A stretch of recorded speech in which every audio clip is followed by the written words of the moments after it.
I'm so grateful for them. For doing that? For my team, yeah. So it's Laura, myself, and Jacob. Jacob's the mediator of all things. He's just awesome. And we'll be doing those 4 times a year, excuse me. 4 times every quarter, right, is the plan. Mm-hmm. And we're planning, fingers crossed, an all-day event to kick off May as Mental Health Month.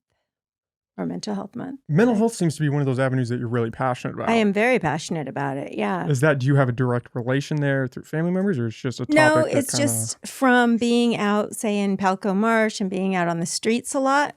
You're just faced with it. I see it a lot. And, it's challenging because you can't manufacture willingness.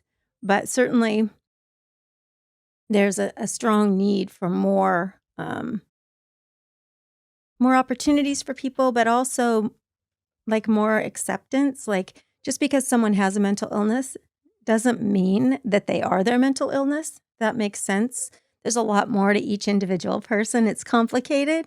And so being able to address that issue sometimes gives people the opportunity for a different way to live. And, that's the goal. And that gets people off, standing on the corner in Old Town and that type of situation. So it's one of those challenging topics because you can't force somebody to get help, especially if they need it and they don't necessarily recognize that need. Yeah, it's true. But you know what you can do, and what I do, and Jacob and a lot of our teams in the city and in the county, is we make connections with people, because you don't know when that connection is gonna make the difference in somebody's life. And the connection doesn't mean I bring them home and cook them dinner or put a tent in my backyard. It means that I treat them like a valued human being that they are. And look at them and smile or say hello or ask them what they need. Which sometimes that makes the most impact. Is 100%. Just treating them like a human being and saying, 100%. I know that you're in this circumstance and it's not ideal and it's not where you would want to be, but you're still a person and we're going to figure this out as a community. Yeah. And I don't even think that needs to be said. I think that, the bottom line is every person has value and every person has a problem, whether we all got our something, right? And so just the opportunities to connect with people in kindness and just, those types of things really make an impact on people. I've walked down the street and had people just yelling, and I'll say, hey, how's it going? And they'll stop and they'll say, hi. People want to be seen, and they will do what they need to do to be seen sometimes. Well, and being homeless is one of those weird things where all of your problems are just out on display because you can't go behind a door and into your home and do drugs or cope however you cope. You're just out on the street. And so your problems are now kind of on display for everyone that is passing you by. Right. And we hear a lot of comments about, all their stuff. And, when I'm out and I see people and their stuff, a lot of times their stuff, I would, wouldn't even fill up my whole bathroom. Do you know what I mean? Like in my house. So, yeah, they have a lot of stuff, but it's really, compared to where I come from, it's really not a lot of stuff, and I think that's why they collect it, is so that you feel like this sense of ownership. Have you noticed a positive impact through these town halls that you and Jacob have been doing? Yes, and I'm really grateful. We've had a lot of great dialogue, robust conversation, respectful dialogue has been critical. This is a really sensitive issue. It's really challenging to talk about for some people. And so having a container where people feel safe, a safe space where people can talk about these things and really hear from experts, even their frustrations on how we aren't serving the population as well as we could in this regard. Did you expect when you took office that this was kind of going to be something on your radar to this extent? Oh, 100%. You planned for that? Oh, yes. In fact, when I was running for supervisor, which I'm so grateful Natalie won, that was my sole purpose, was to get out there that mental health is a huge issue, and we really want to make some changes with that. So when the mayor position, when Susan decided not to run and called me, that was going to be my initiative. I really wanted to get people educated so that we don't have these, you see it on Facebook all the time or social media, these videos of people having a mental health crisis on the street. And perhaps that may be funny to some, but if that was your son or daughter or your mom or your dad or something like that, you may not think it was quite as funny. You definitely wouldn't think it's quite as funny. No. I mean, maybe you would. I don't know. But yeah, maybe a strain on the relationship there. It's an interesting topic. I saw this video of you talking with Ryan Hudson from Humboldt Freelance Reporting Yes. back when the 6th and West Ave encampment was being removed. Yes. And that's when I think that was kind of a perfect confluence of events, because you had this dire need to do something with this group of people because there was an environmental impact that was going down that was not great. There was a ton of trash. You had a lot of people back there. Supposedly crime was pretty serious. But then you had this counter movement of people who were not happy that this group of people were being displaced. And it seemed like that was something you were struggling with in terms of how to grapple that. Do you feel like the decision to evacuate those encampments is the right call, that we almost have to play whack-a-mole in a sense when they pop up? Or we need to figure out a better way to mediate the process in between so that we're not just playing this cat and mouse game of they pop up, we clean them out, and then 2 months later they're back. So I think that there is, first of all, there's a misconception of us. It is true that we are asking people to move on. That is true. That was a private property situation. I was out there with pack out, so I wasn't out there as a city official or anything like that, but I was out with pack out. But I think, the part that people miss is that our police department, our uplift group, had been out in that region for, a long time, offering services, making connections, all of those things, offering opportunities. And again, willingness can't be manufactured, right? But you also can't have the things that were going into the waterway. We've got to protect our environment as well. So it's like this whole balancing act a lot of the times. And it was really a struggle to watch people. And I had conversations with people out there that were homeless. Like, what can we do to support you? How can we, do this? And unfortunately, I guess what I would say about, protesters is I get that. I spent a lot of time down in Pelco Marsh vacating people and supporting people out of that way of living if they wanted the help. But, I think that sometimes things get lost in, people don't understand that we have been working with these people for a long time. It's not that we just go down there and say, you're out. We have to notice people. There's a lot of process that goes into that before we ever do that. And I wish more people understood that, and that those people that are out there protesting, I would love for them to join us, because the more, this is a community problem. It needs community solutions. We need everybody to be involved in it. And you don't have to agree with the way that it's happening, but if you don't, let's talk about different ways that we can handle it. Let's work together on this, because that's the only way we're going to have any resolution with it. Well, that's indicative of a problem that is much larger, is people just enjoy drawing focus and saying, here's an issue. I'm going to protest this issue. But there's nothing on the back end of that. There's no, I'm going to protest, but I'm also going to help out and volunteer and try to correct some of the problems that I've identified. It's just, I'm going to point out the problem. Yeah. And I think there's some confusion in that and the effectiveness of what that actually does. Yeah, I would agree. And I think sometimes, it's that feeling of powerlessness and frustration, like, gosh, this is happening and we have no control. We have no control over how these folks are necessarily treated or their willingness to get the supports that they need. We don't have that, and it's frustrating. And believe me, I have had the experience of a lot of frustration with folks. I had one guy that lived at Pelco Marsh, and I had housing for him so many times.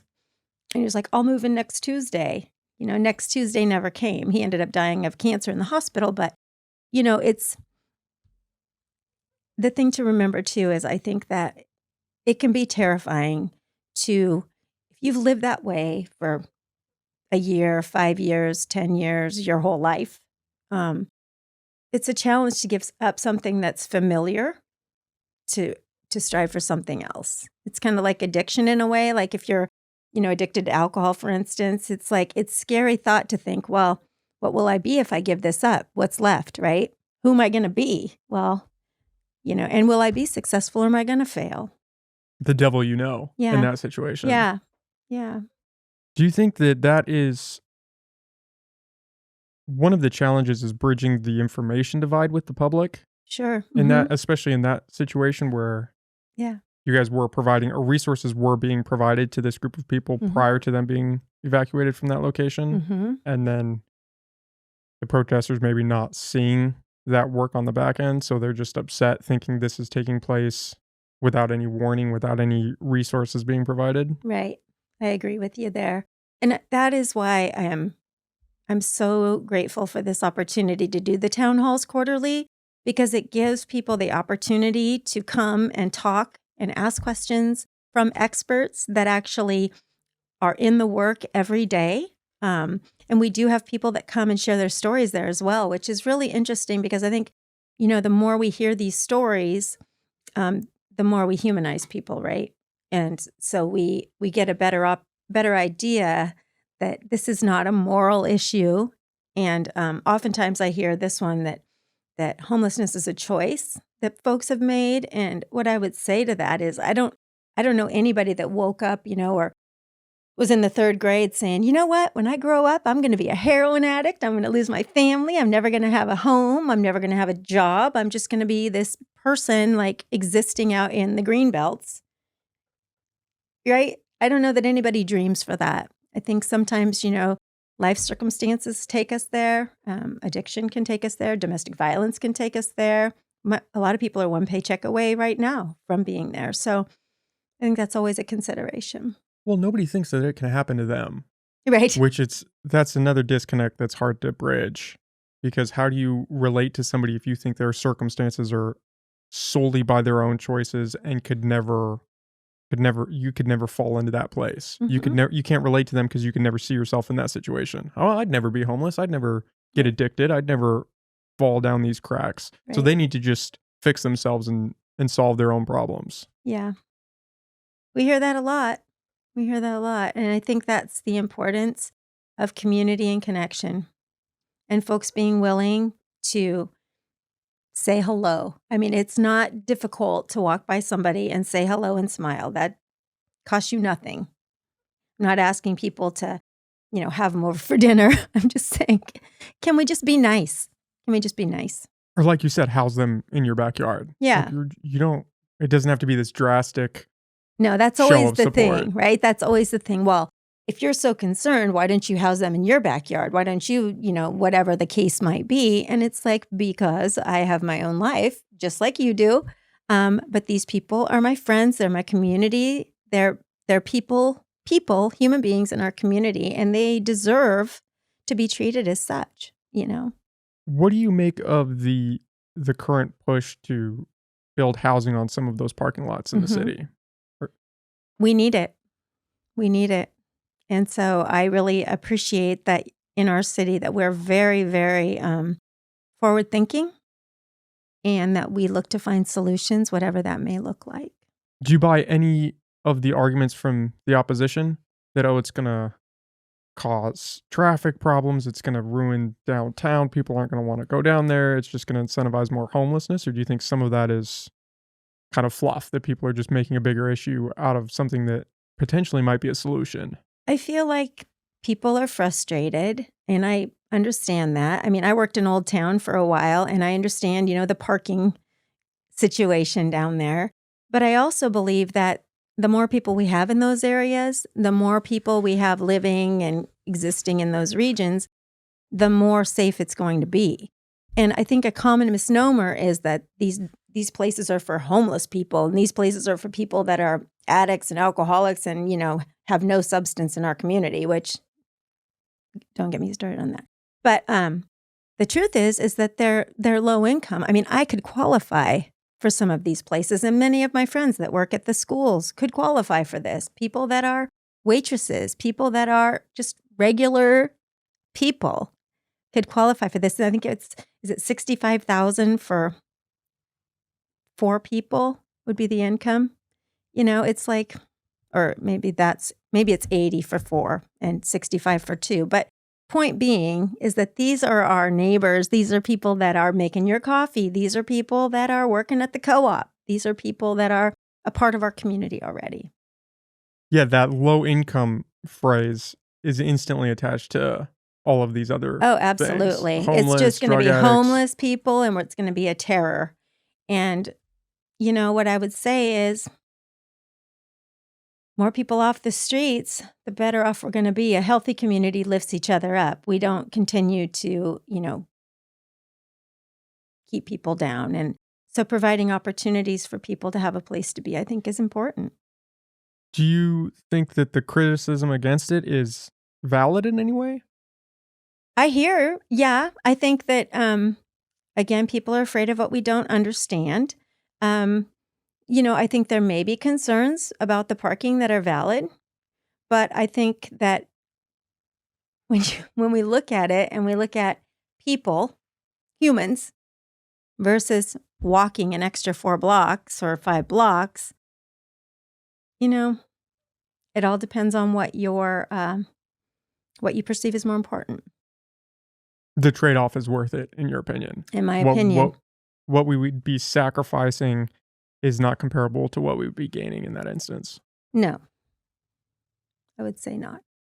It's interesting. I wouldn't have guessed that it would have drummed up as much opposition as it has. Mm-hmm. When the proposition first came out, I kind of just brushed it aside because I was like, okay, somebody's gonna figure this out. Right. And then there was that group, Citizens for a Better Eureka or something like that, that came out and were in complete opposition to doing this. Mm-hmm. And now it seems like it's kind of polarized people on one end of the spectrum. Mm-hmm. Which is unfortunate. And it would be great if we could have healthy dialogue without lawsuits and all the garbage that comes with that.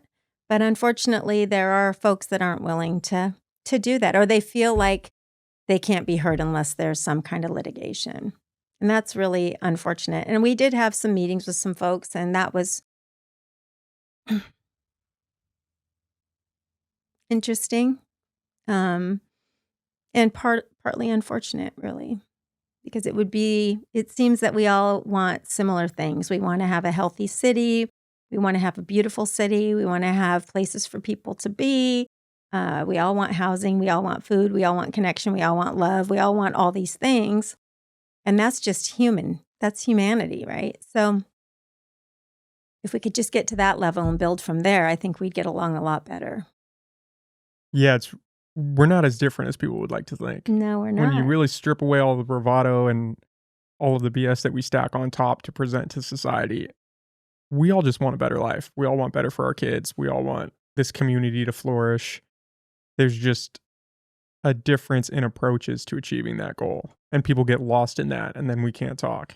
And that's really unfortunate. I wish in a perfect world, we would be able to say, these are the things we want.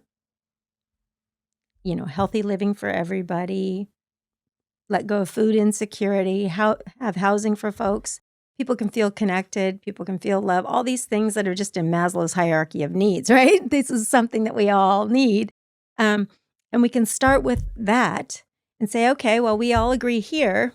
We all have completely different ways to get there, but at least we know where we're going, and we can discuss ways to get there and compromise. But unfortunately, it feels like that there is no compromise sometimes. It's like, this is the way it's going to be. This is how I want it. This is how I want it. And it's like, kindergartners, my way.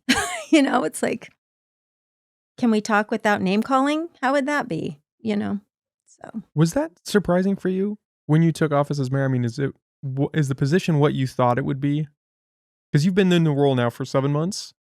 Yeah, almost 7 months. Is it kind of a shock at how different it is than what you thought, or did it pretty much align with where you expected it to be? No, I think it's different. It certainly is different. The public meeting, it's not really a shock.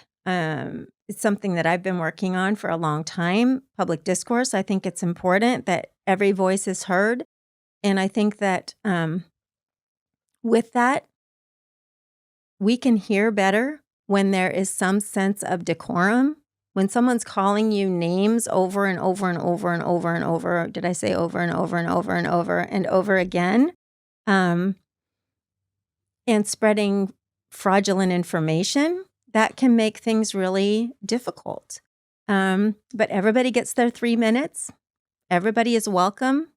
And I think that that's really important, is to keep that dialogue open. It can be really frustrating. And the part of it that's really troublesome to me at the public meetings is that when we've got folks that are there with their bravado and their look at me kind of, name calling behaviors, it makes other people in the audience feel uncomfortable to share. And because it's like, for instance, at our last council meeting, a woman was talking about her experience of walking in Eureka, her experience. And someone just called her out and said, well, you should, try walking here or try walking there. And it's like, you had your 3 minutes. It's not appropriate for you to be attacking somebody in the meeting. It's not healthy discourse. It's just childish. Well, it's not productive, especially attacking somebody for using their time to explain a situation that they went through. Yeah. What is that?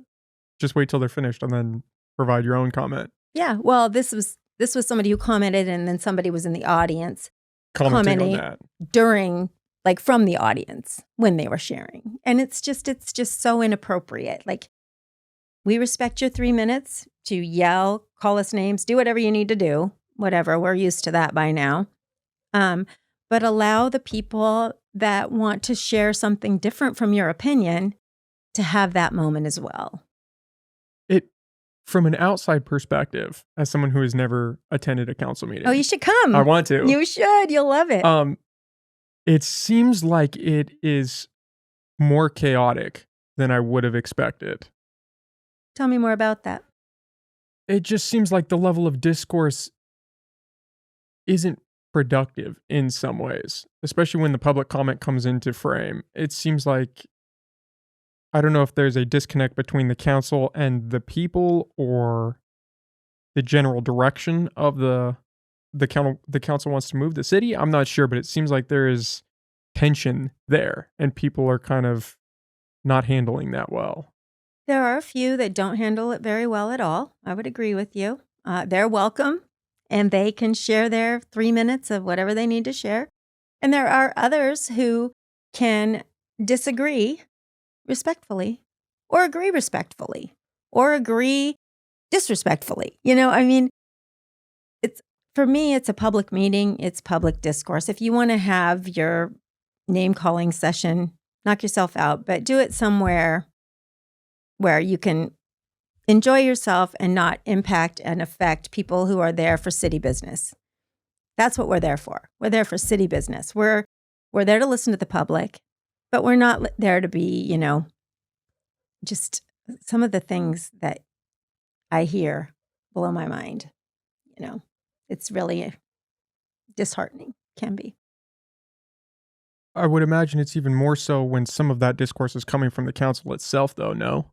Tell me more about clarify that for me. Well, I was watching a council meeting. It kind of came across my radar where I believe it was Katie Moulton called someone who was using their time to comment on, I think it was the code of ethics situation that's been unfolding. And she, in the middle of this person talking, called them an asshole, which is a challenge, because obviously people get passionate and feelings can kind of get stepped on or misinterpreted. But that coming from a council member in a live session seems to be not great.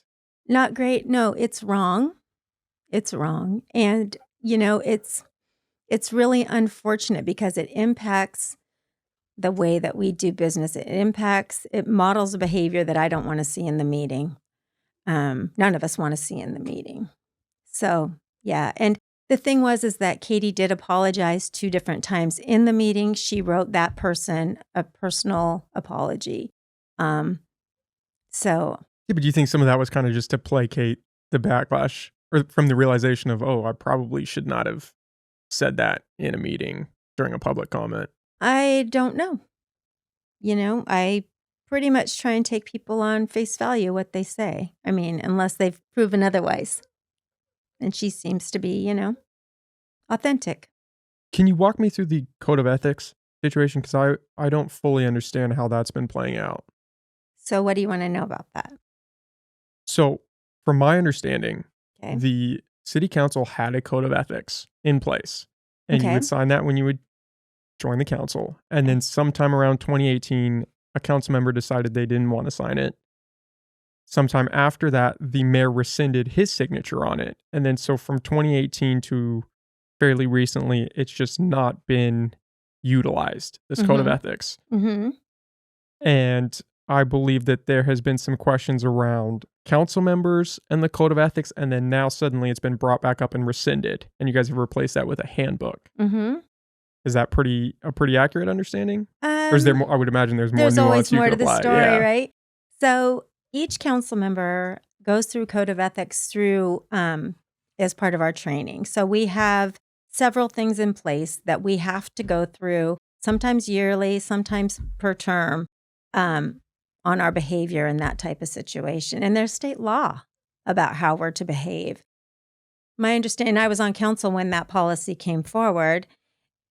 There were parts of it that were not up to the standard of the way things are. For instance, the mayor, that's me. So I don't have the power, according to our charter city regulations. The mayor, me, does not have the power to censure someone, nor would I ever publicly shame somebody. That's my personal self. I would never publicly shame somebody because I think that's wrong. If you've got a problem with someone, go to them. It's not okay to shame people personally. So anyway, what I'd say about that is that, parts of that were flawed. The mayor didn't sign it, not me, the mayor, but there were many council members that didn't sign it. When it was looked at again, we found out that there were things in there that were flawed. So we did rescind it. That does not mean that we do not have a code of ethics. We have a code of ethics that we have to go through for our charter city, for the state, and for being in office. So the idea that we have no ethics training or policy engaged is flawed. It's 100% flawed. And that produces a level of frustration, for sure. The handbook is a sidebar, and it tells us how we're to behave, and that's also important. But we have state and federal, or not federal, but state regulation that we have to go through to deal with ethics. And it's a very serious issue. It's not something that we just take lightly. So again, with my understanding, it's that you kind of lost some of the power to enforce some things in rescinding the code of ethics, like the censurability. Censurability has nothing to do with that. Well, what it does have to do with that is that the mayor, according to Charter City policy, the mayor has never had the power to censure people through that policy. So the fact that that was even included is problematic. Is there any validity that it's kind of softened things in terms of conflict of interests or anything along that lines by removing the code of ethics? The thing that was just rescinded? I think that we have enough policies in place that no, I don't think that. Policies with... And I signed it. I signed it back in that time because, I'm not going to do anything that's rando like that, right? But yeah, I think that we do have a code of ethics. We have a lot of places where we have to be plugged in with trainings and all of those types of situations. It's not that we just, because there was some in-house policy, this is something that we have to live by. So I'm not sure what you're getting at. Well, that's what I'm kind of trying to understand is what I'm getting at in some senses. I've heard frustration from people that was rescinded, and I'm not 100% sure why. Yeah. I've heard that it's in terms of censure. I've also heard in terms that now you can use your title in reference to public office to support other candidates, and that has people a little worried. I've also come across the idea that conflict of interest is now, I don't know if it's more loosely defined or more susceptible to kind of being misappropriated, and people are worried about that. I'm just hearing that there's fear from the community, and I've also witnessed that in the council discussion that I watched that we were just talking about with Katie Moulton. Okay. It sounds like there's some members of the public are worried that that was rescinded, and I don't understand why, so I'm trying to get that from you. I would like to know why too, to be honest with you. Do you think that they're just nitpicking? I wouldn't say that. I would say that they believe what they are putting out there. I think that a good conversation with the city attorney might explain a few things for them. However, I believe that the people in question that are having the issues are the ones that are in litigation. And so that wouldn't be something that I would, be willing to comment on. But what I can tell you, there was a couple of things that you mentioned. One of them is using your title to endorse people. Personally, on a personal level, I think it's a bad idea because you're going to end up working with either candidate, and you don't want to have that kind of, already kind of a nail in the coffin, if you will, for the relationship if your person doesn't win. So as a person, endorse who you want. This is my personal opinion, not my work opinion. But they're both the same. But so I wouldn't do that. However, we had people like our former mayor, Frank Yeager. We've had different council members that endorse people. In fact, I personally, in my first term, was endorsed by 2 council members. So, I think that's a tricky situation, and I think it should be left up to the individual. I think there's a price to pay either way with that. What was the other thing that you mentioned? That was one of them. Conflict of interest. Conflict of interest. So conflict of interest has to do with money as far as recusing yourself. And so if there is no monetary benefit, then there's no need to recuse. And I know that oftentimes some of our council members have recused themselves just because they're concerned about, what the public sees. But if there is no monetary benefit, my understanding is there's no need for recusal. What about an ideological benefit? Tell me more about that. Or clarify, please. Well, this is going into kind of another brooding wormhole, is the idea that... Oh, delightful. Thank you. Right? Oh, great. This is what I signed up for. Anarchism is kind of a big topic. Uh-huh. And there seems to be some fear, whether warranted or not, around council members who have kind of openly aligned with that belief system. Okay. And so I've heard there, again, are rumblings that members who are pro kind of abolishing the police or defunding the police should recuse themselves when they're in situations voting on allocating resources to the police, because that might be a conflict of interest. And that ties back into removing the code of ethics, is the fear is now they wouldn't have to, because there's nothing really binding that would hold them to that. But there is. There is. In terms of just trainings that they've gone through. But does that carry the same kind of weight? A training. It's because it's law. It's not, we have ethics codes in the state. We have ethics codes in our work. And so, yes, absolutely. I do feel like that. And this business of the anarchism, the people in question that are being called out every single meeting, every single opportunity, they were elected by their constituents in the public. So the mayor has no control over who gets elected, nor does city staff. The public elected them. So, that's where it is from there. I mean, it takes the public would have to be involved to get rid of them if they were going to do that, I would guess. Do you think that attack on anarchism is just a misunderstanding, or coming from a constituency that didn't vote that person in, and so they're just upset? I don't know why it is, honestly. I don't spend a lot of time delving into these kinds of things. I have other important work to do. So, if it comes across my desk, I will definitely, and in a meeting, I need to moderate that. But honestly, these are elected officials. These are people that the public saw fit to elect. And so I think it's important to recognize that. And some of them won very clearly, like big vote, changes. So I would encourage people to have conversations and not to allow fear to rule whatever they're thinking, and you can have your opinion. It's totally great. Enjoy it, or not, but at least be willing to talk to people about it. And I know in some situations there has been some talk, but is it really helpful to have conversation that is, finger pointing? Isn't it better to have a dialogue that is respectful? Do you think that's what a lot of the discourse is made up of now, is kind of this fear and this finger pointing and lack of understanding in some sense? I do in some ways. And I feel like on some level, it can be frustrating because there are things that we can't discuss in public.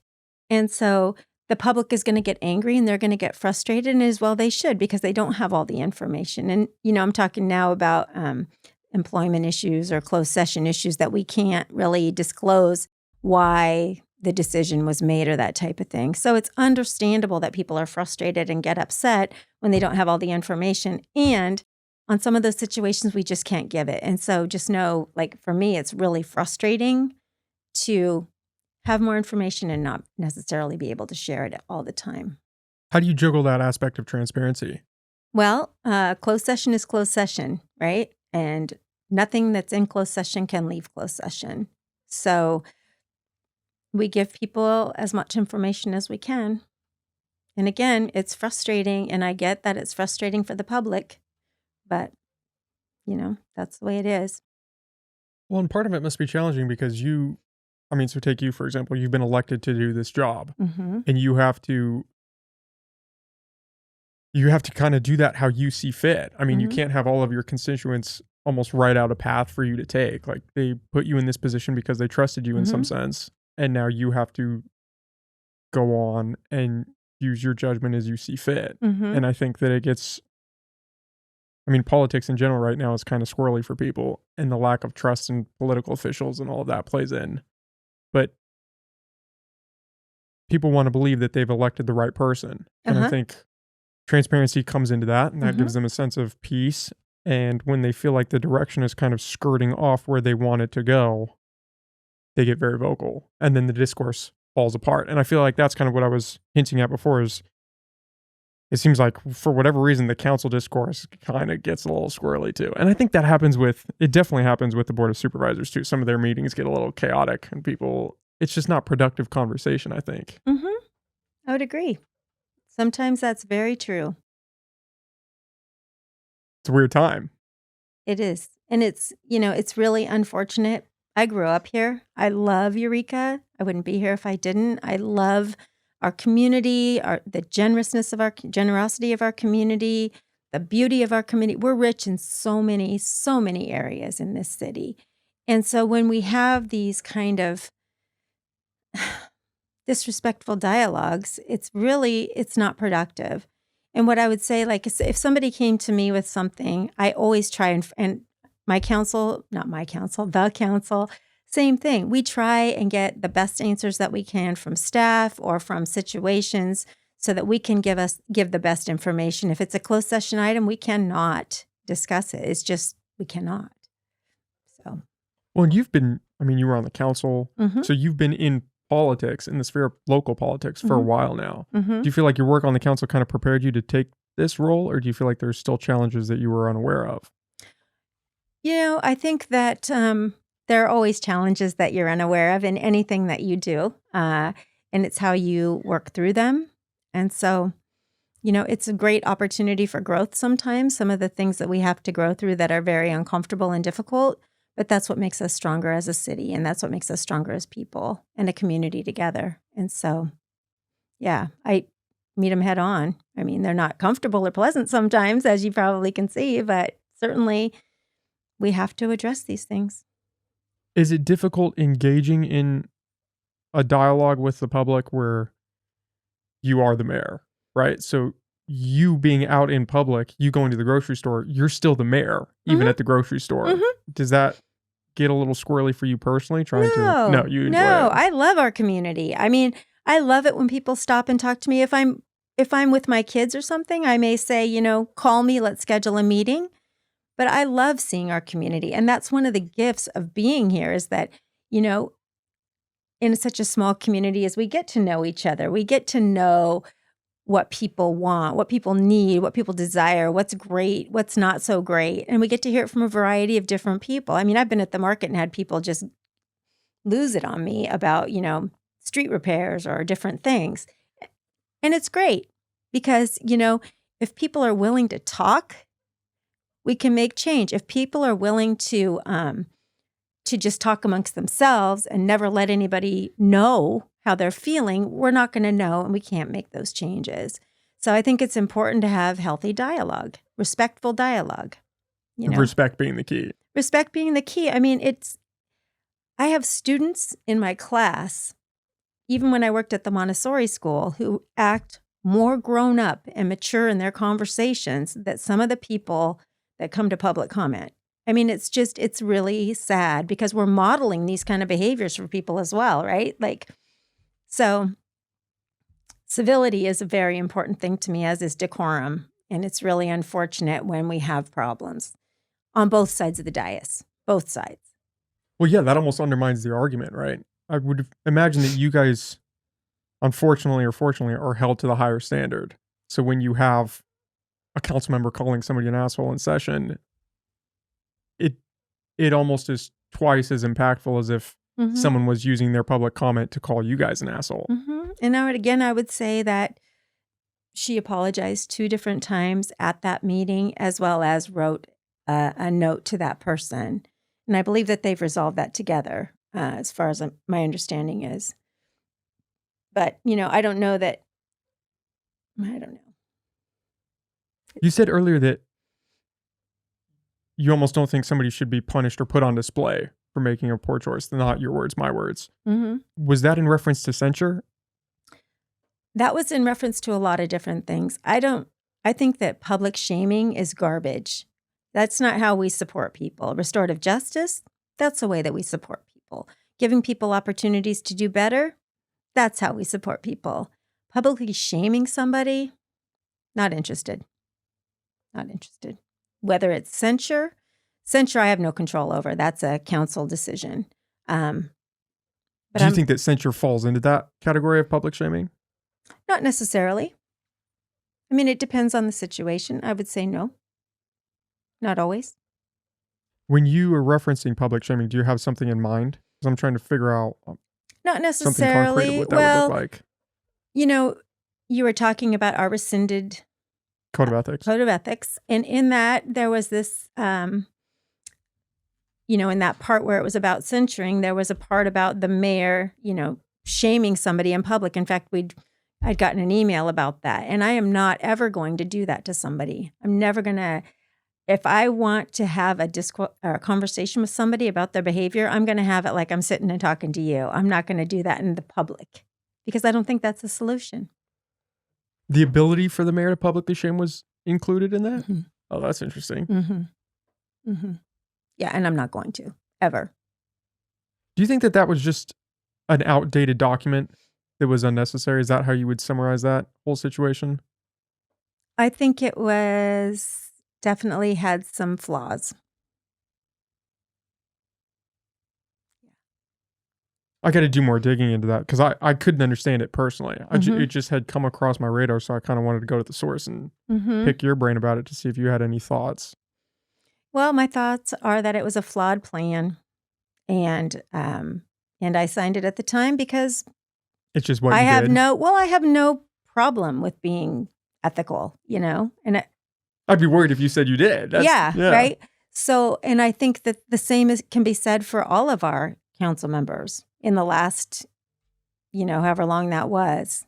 I mean, it's been, it was Frank Yeager was the mayor at that time. Marion Brady was on council, refused to sign. Austin Allison refused to sign. I mean, and they're on 2 different sides of the spectrum, right? So, there's something to be said for that.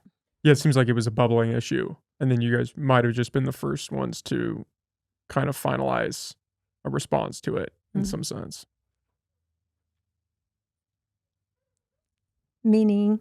Well, you guys were so 2018, they kind of just put it on the back burner, and then you guys now in 2023 decided to rescind it. It seems like there was a weird period of just a gray area where it wasn't used, but it also wasn't rescinded.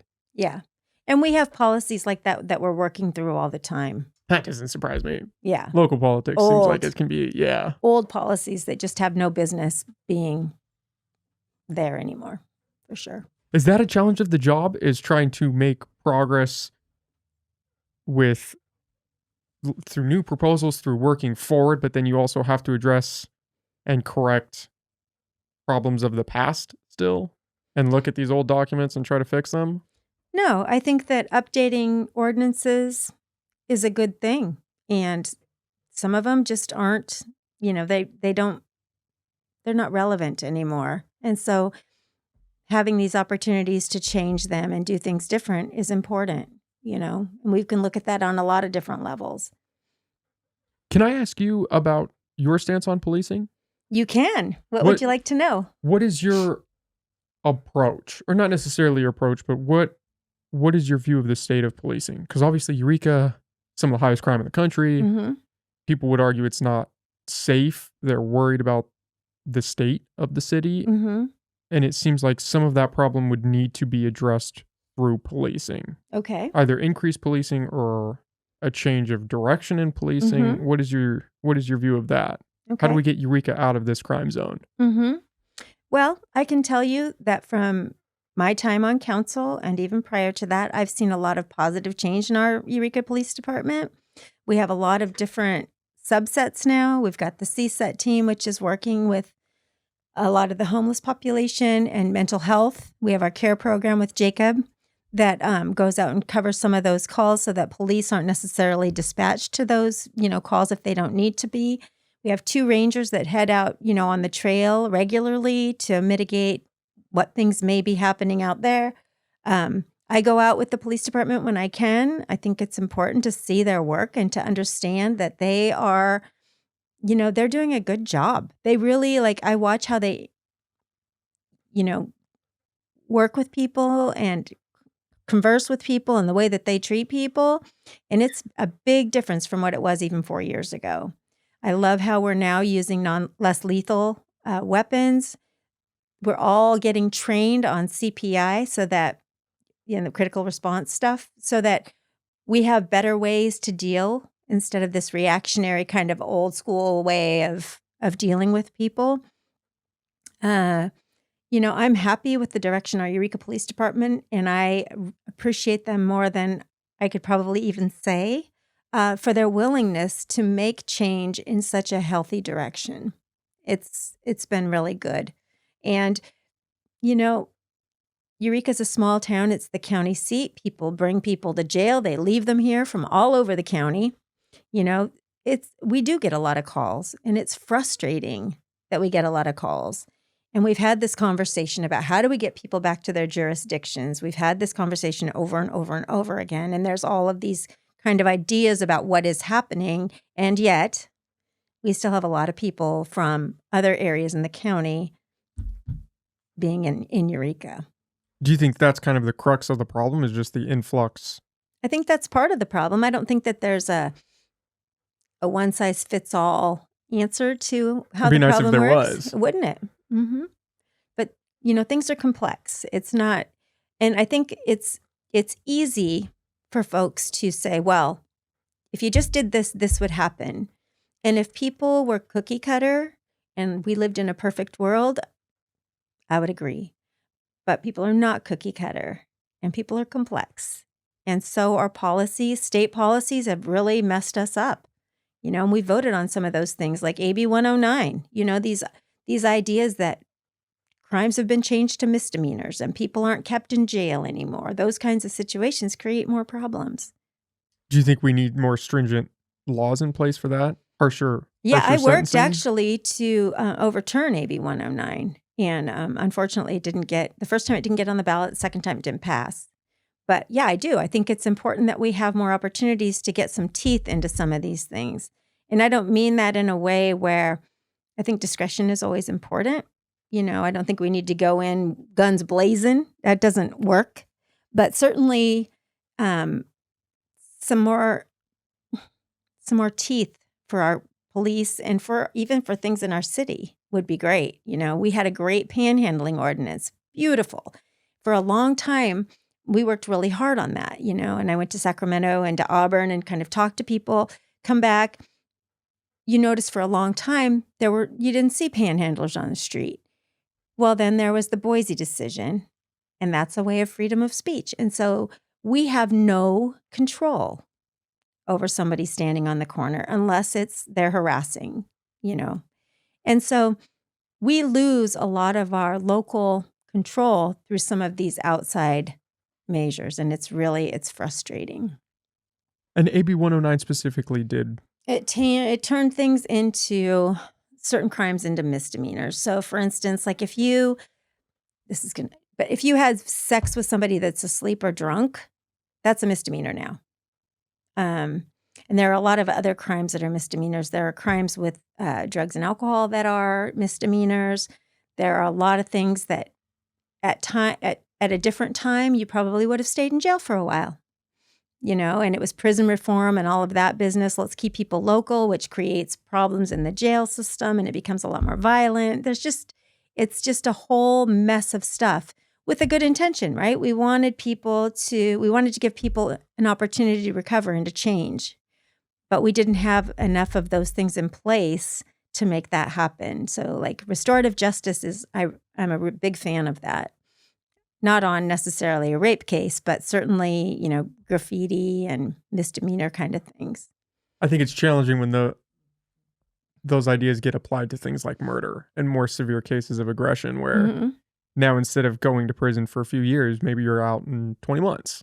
And we're just hoping that our broken prison system has rehabilitated you in some sense where now you can function in society and not make the same set of mistakes. Yeah. It's really unfortunate. And I know that, through talking to some of the police, it can be very frustrating for them as well because, we get all these calls of service for specific people. We're hitting it from different directions. But, you put them in jail, they're released. You put them in jail, they're released. You put them in jail, and they know that. And so that's really unfortunate.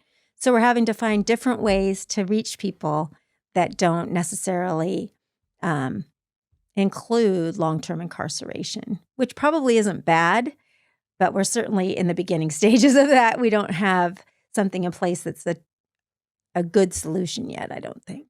I had Steve Watson on the podcast, and we talked about this idea of ping pong policing where they can't really do a whole lot because they arrest somebody and get them off the street, but then they're back out that afternoon. Yeah. And so it's almost, what's the point when you're trying to enforce these rules and trying to clean up the city, but it's not going to have a difference in 20 minutes. Yeah. Like as soon as you fill out their arrest, they're back out.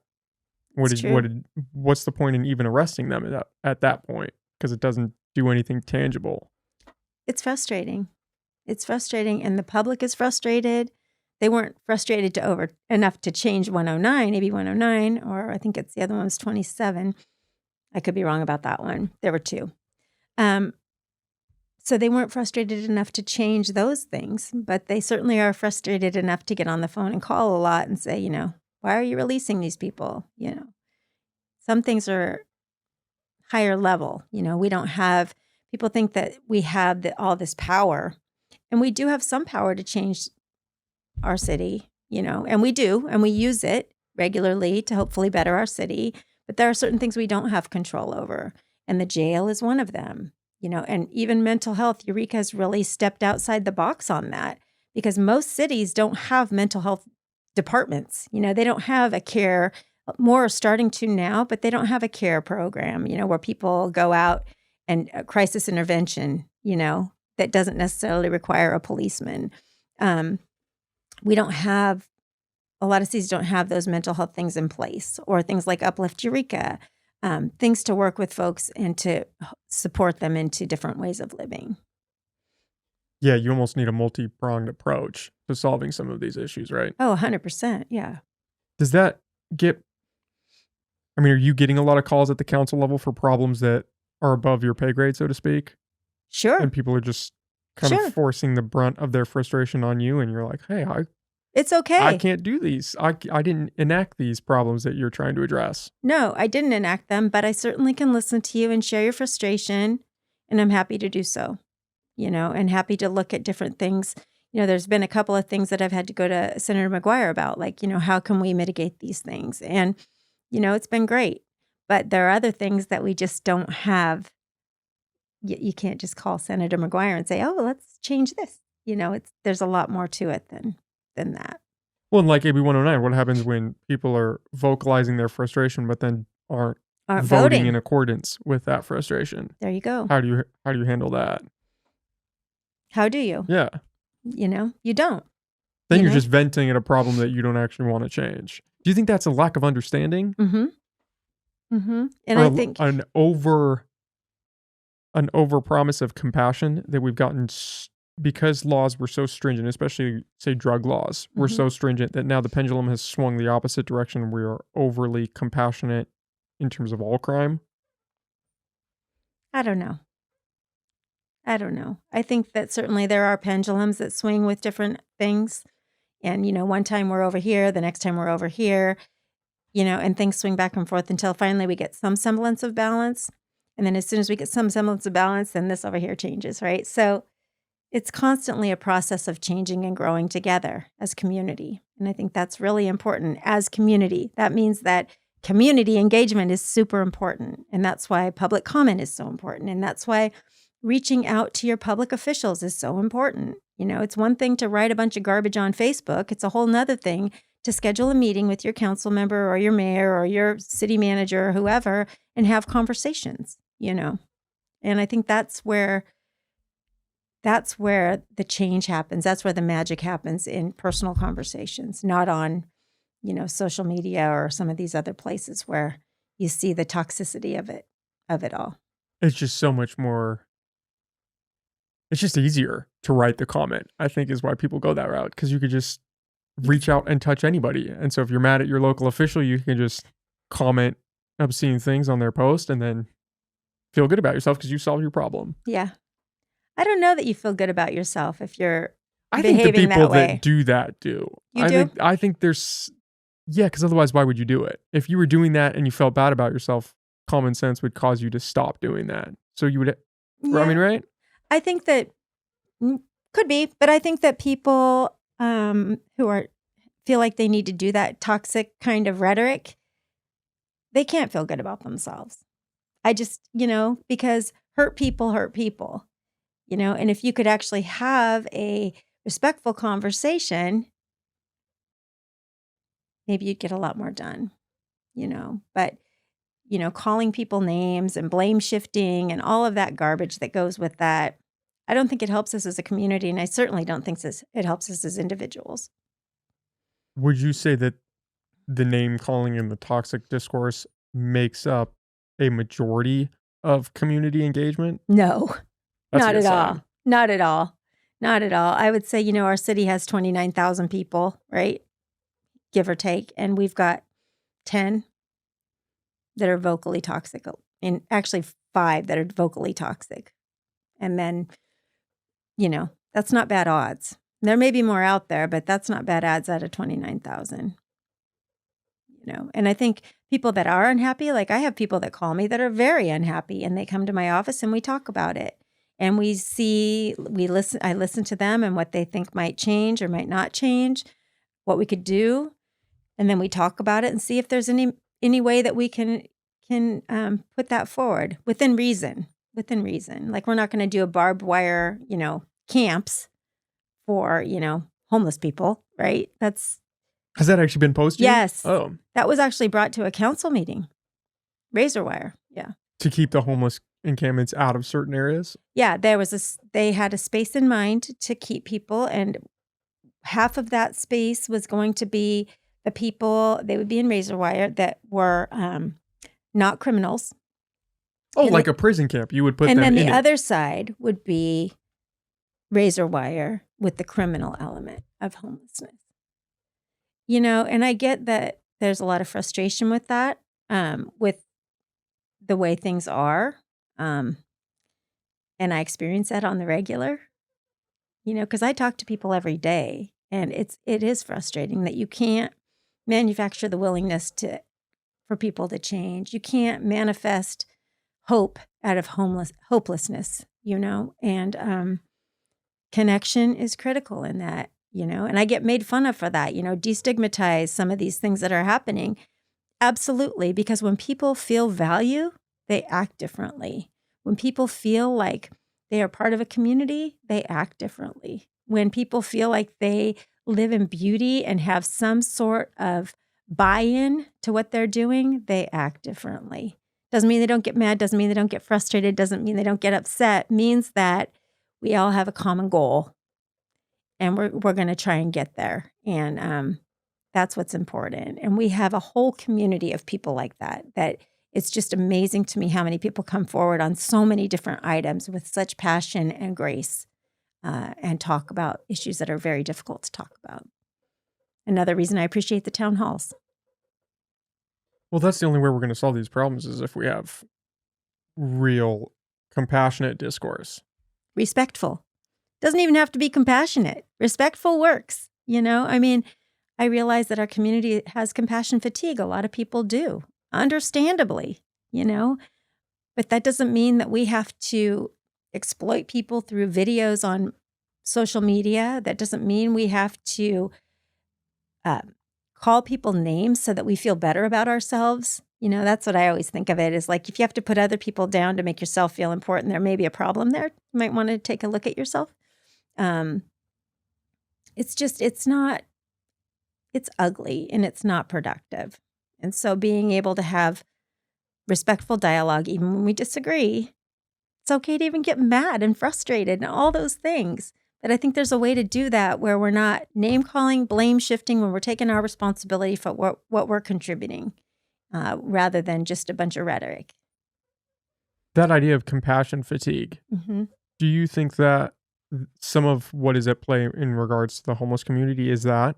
I do. And that people are just getting frustrated because the change isn't happening or isn't happening as fast as they would want it to? I do. And I understand that. I mean, I've gone out some days where I just am ready to pull all my hair out, you know, and I'm just like, oh my God, you know, just go to treatment, you know, and it's very frustrating. But on the other side of that, all people have value and all people deserve to have some sort of connection.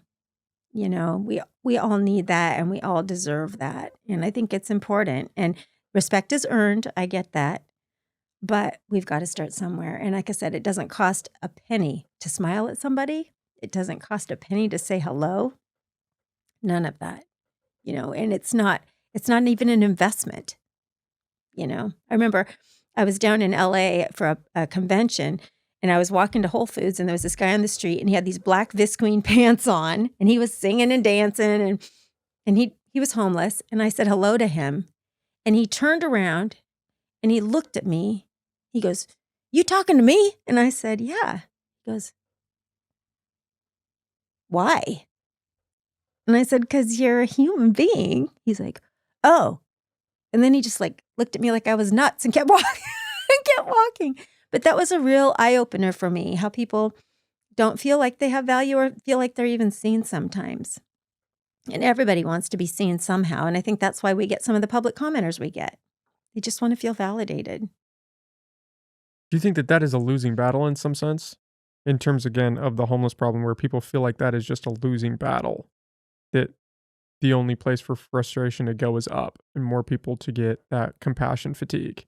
Because they're not seeing a tangible result, either because it's not a long enough time horizon or we just haven't found the right solution yet, kind of diminish some of the problems that they're frustrated with. I mean, do you think that is a problem that we could even solve Compassion on a fatigue? city level? No, the homeless issue specifically. I think we hit the rock every day. We do what we can every day. This is an issue. This is a nationwide issue. This is a worldwide thing. This isn't something, I mean, we have a lot of really, innovative programming happening in Eureka that other people are modeling. So that's really refreshing. But no, I don't believe that we're going to be able to solve this as a Eureka community. Not everybody, you know, because again, it's complex and you can't manufacture the willingness for some people to get the supports they need. Some people, you know, again, it's that whole fear thing, like, what will I be? Like, this is familiar to me. This is how I've lived. I don't want to live that way. You may hear people say that, but really? Is that this fear talking? You know, I don't know.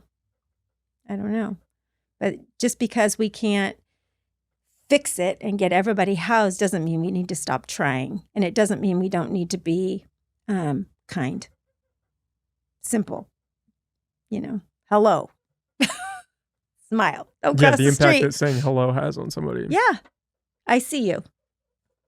You know, it's huge. When you're talking to the homeless community, does it seem like that is an issue, is they don't feel seen? I think a lot of times, sure. You know, when people... I mean, I guess that's kind of a loaded question because a lot of people would fall into that. Yeah. I mean, I think a lot of people don't... Oh, I got a hair right there. A lot of people don't feel seen. Just in general? In general. I mean, I work at a school. I see kids every day that don't feel seen, you know, and it's important. And it's important to reach out to them. And if it's just a smile, a hello, I see you, you are valued. It's that simple. And, you know, I wouldn't tell anybody to go where they didn't feel safe, ever. But certainly we can be kind to each other, you know. It seems like that is a big, almost pillar of you being the mayor, is just this aspect of kindness and just respectful, even more so. It's important. It's important.